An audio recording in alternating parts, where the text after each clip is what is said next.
R$ 1.200.000 por mês de passagem com o transporte aquaviário. É isso que a gente tem.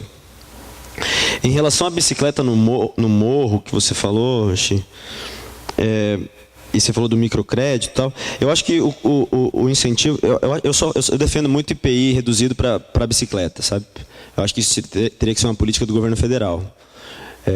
Não sei até quando o município teria capacidade financeira para fazer isso, dadas as urgências do município aqui. Em relação às bicicletas do morro, nem vou tão longe assim, igual Milton, né? Quem que é Milton? Alguém falou Milton? Milton, não, que ele apresentou do Joel, desculpa. Nem vou tão longe da escada rolante. Por exemplo, eu tive já a oportunidade de visitar a Alemanha, a Holanda, e andei de bicicleta muito, e tinham morros nos lugares que eu fui. A solução, muitas vezes, era do lado da escada, tem muita escadaria aqui, do lado da escada fazer um trilho de bicicleta, sabe? Então o cara sobe a bicicleta de escada, quando é um morro muito amplo, o cara sobe empurrando ela no trilho. Baixíssimo custo, sabe?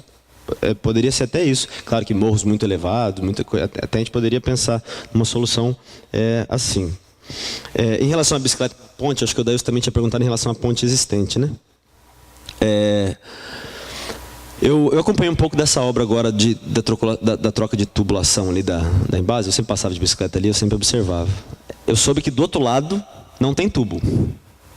Então aquele outro lado poderia não ter mais passagem de pedestre. Poderia ser nivelado com um pavimento. Entendeu? Então a gente ganharia uma faixa larga de pista. Daí o lado que foi feito pela Embasa agora, que foi refeito, poderia ser um lado exclusivo para pedestre, né? E o outro lado que não tem tubo poderia ser todo quebrado, igual eles quebraram para construir o tubo. E utilizando aquele pedaço e mais um pouquinho, poderia ser feita uma ciclovia bidirecional.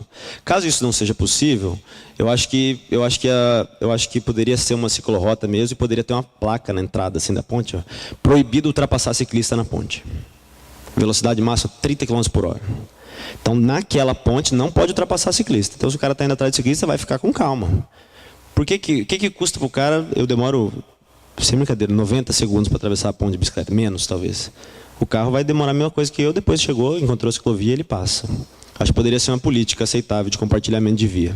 Caso não seja possível fazer uma ciclofaixa. Mas eu acho que é possível.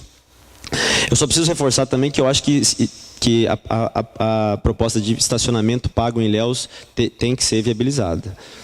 Isso é uma fonte de recursos não só para subsidiar transporte público, para construir ciclovias, esses 7 milhões aí. O levantamento nosso é até menor, porque tem muito lugar que é só pintar mesmo a rua. Mas isso poderia ser pago com dinheiro das multas, poderia ser pago com dinheiro de estacionamento na cidade, né? Tem lugar aqui em Ilhéus que eu acho que, sinceramente, se a gente cobrasse R$10 a hora, ia ter gente pagando. Tem lugar de muita demanda. Essas demandas teriam que ser exploradas, eu acho, porque o carro tem que ser caro mesmo. E o estacionamento é uma fonte de recurso muito boa. Eu só queria comentar ainda a questão que o Márcio falou, de como fazer essa inversão de valores e atrelar isso aos indicadores, né? A educação é fundamental mesmo, mas eu acho que esse é o papel da política pública, né? Eu acho que esse é o papel de qualquer política pública, desde a política do JK, que foi a política de incentivar o automóvel na cidade, né? de construir Brasília, que é uma cidade que para você atravessar a rua você precisa do táxi, não tem nada, né? Foi uma política que ele criou, incentivou a indústria do automóvel através de incentivo de imposto, um monte de coisa. Ele criou uma política nacional que fez até as ferrovias serem sucateadas, né?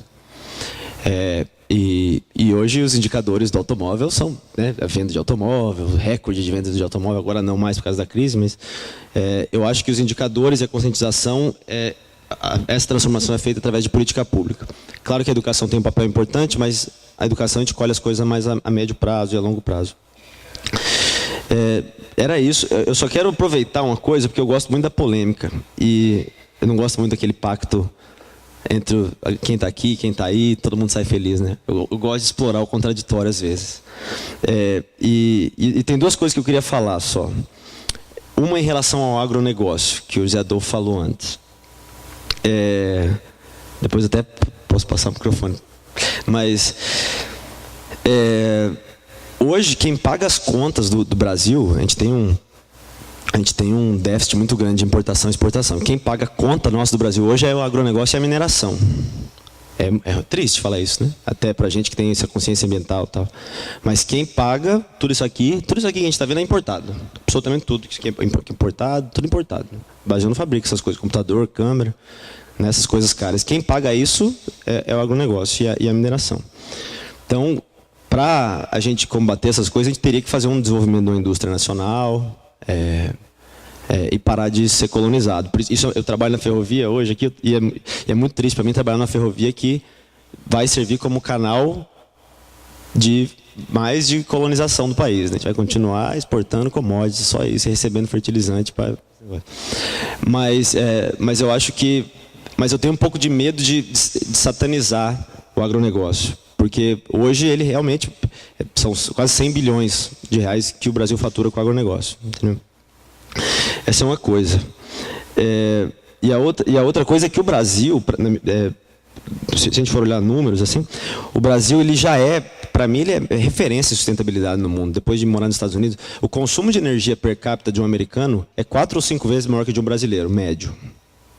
De energia. Só falando de energia, sem falar de carne, que é o maior, de acordo com a ONU, carne bovina é o maior responsável por aquecimento global hoje no mundo, né? A gente sempre esquece da carne, mas ela falou muito bem.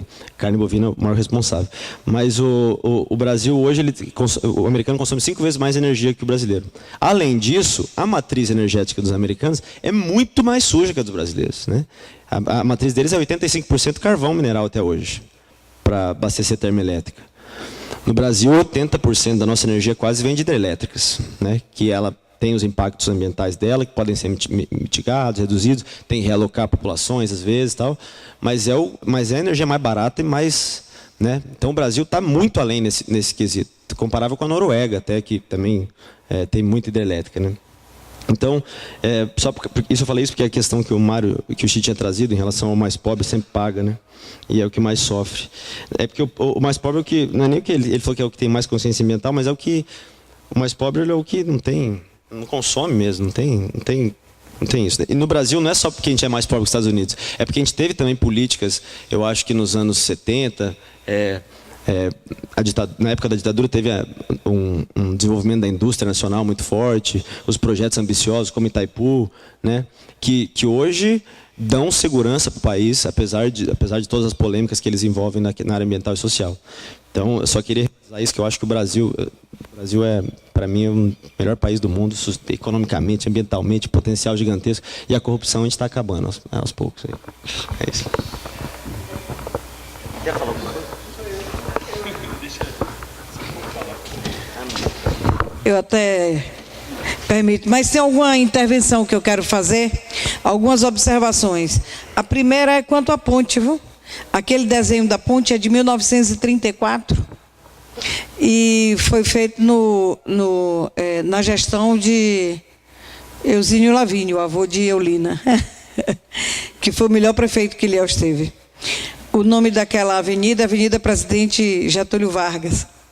A gente chama de Lomanto Júnior por causa da ponte, mas ela é Presidente Getúlio Vargas. Eu entendo que a gente pode trabalhar para os que forem eleitos, e se não forem eleitos, que não nos abandonem, para que a gente possa lutar para tornar política pública a carona solidária, que hoje é impedida. Hoje você não pode mais parar na porta da universidade para dar carona, porque você pode ser multado. Fechar o centro da cidade para o uso do automóvel. Não passar carro nenhum no centro da cidade. Acabar com o estacionamento na Avenida Misael Tavares e humanizar aquela área. Exatamente, que ali fica aquele estacionamento, que ali é um antro, ali é um absurdo. Quem quiser ir ver o que é que acontece atrás daquele galpão que fica em frente à delegacia de polícia, pode ir lá no Instituto Nossa Ilhéus e pode filmar, de lá de cima a gente vê tudo. Ali dentro acontece de tudo. Tem crianças entram ali. Eu já tive a oportunidade de filmar, de colocar no Facebook. E na época tinha um buraco, que era para facilitar a entrada deles. E aquele buraco foi fechado depois que eu circulei, que eu joguei no Facebook um filmezinho que eu fiz.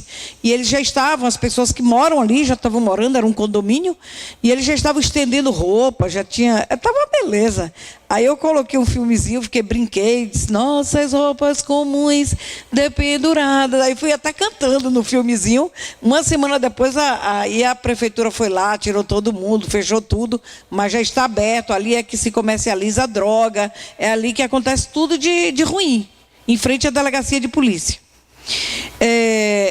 Transporte aquaviário, eu concordo com o Germano, que eu acredito que seria bacana a gente poder ter o transporte público e que ele fosse tarifa zero. Mas a prefeitura não tem recurso para fazer isso, não tem condição. Não tem.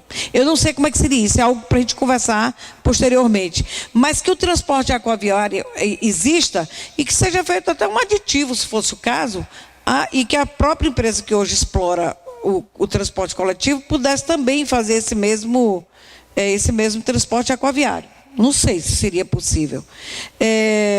No caso do reuso da água de chuva, hoje no Conselho do Meio Ambiente existe esqueci o nome do documento que nós fizemos, eu esqueci a expressão. Mas todo empreendimento grande e condomínios que tenham mais de 10 unidades, ele já sai como condicionante o reuso da água. Tá? Isso é uma coisa que já acontece aqui em Ilhéus, no licenciamento. A implantação das ciclofaixas, que a gente vai ter que trabalhar para que isso aconteça. Implantação da Zona Azul, eu coloquei aqui, isso é importantíssimo. Incentivo a estacionamentos verticais no centro da cidade, quem quiser, né, que se puder, sei lá. E plano de mobilidade urbana que a gente vai ter que fazer, a gente vai ter que trabalhar logo no início do próximo governo, na hora de fazer o plano plurianual, o programa de metas, que são os 100 primeiros dias, a gente vai ter que trabalhar bastante com isso. E coleta seletiva. No caso da coleta seletiva, a gente sabe que realmente não é suficiente. Não tem recurso suficiente para manter a cooperativa. Mas o que a gente quer com a cooperativa de catadores é que sejam eles contratados para fazer a coleta seletiva. Então, é agregar valor. E que seja deles também o resíduo orgânico, para que possa fazer compostagem. Aí tem uma área onde eles possam fazer isso. Aqui em Ilhéus já tem a área, eles têm uma área que eles receberam onde pode ser construído o galpão, e isso é responsabilidade do governo municipal. Eles têm que fazer isso. O nosso grupo de trabalho, no final, ficou reduzido a Socorro e a Odailson.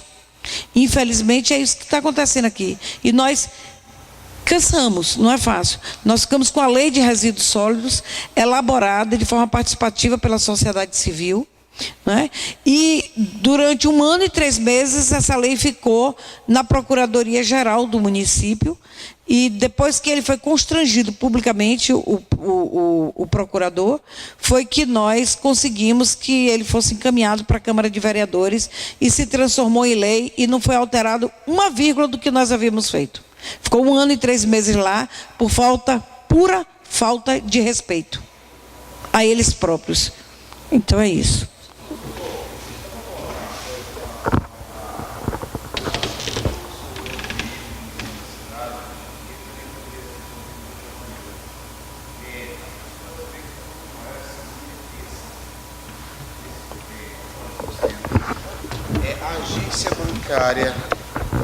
Uma agência bancária na Zona Sul e também a UPA, ela diminuiria muito o fluxo desses carros vindo para o centro. Uma unidade na Zona Sul. Certo? Você vê hoje, existia um Banco do Brasil no Pontal. Por que ele não funcionava?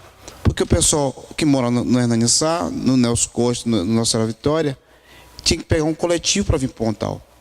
Se ele vai pegar um coletivo, ele vai para o centro, que ele vai resolver outras coisas. Foi por isso que a agência do Pontal não funcionou. Então, se tiver uma agência no Nelson Costa, que hoje o comércio cresce para aquela região, diminui o fluxo de veículos para o centro, né? Lotérica tem. No caso da agência bancária, é porque ela ficava também ali na Avenida Presidente Vargas, que é Lomanto Júnior. Ali era absurdo. E hoje existe a agência do Pontal. Só que a agência do Banco do Brasil no Pontal está no terceiro andar do Banco do Brasil no centro. Eu só vou fazer um comentário bem rápido, aproveitar que o Márcio está aqui, quero publicizar uma coisa. O Márcio é parte da Associação Ilhense de Ciclismo, né?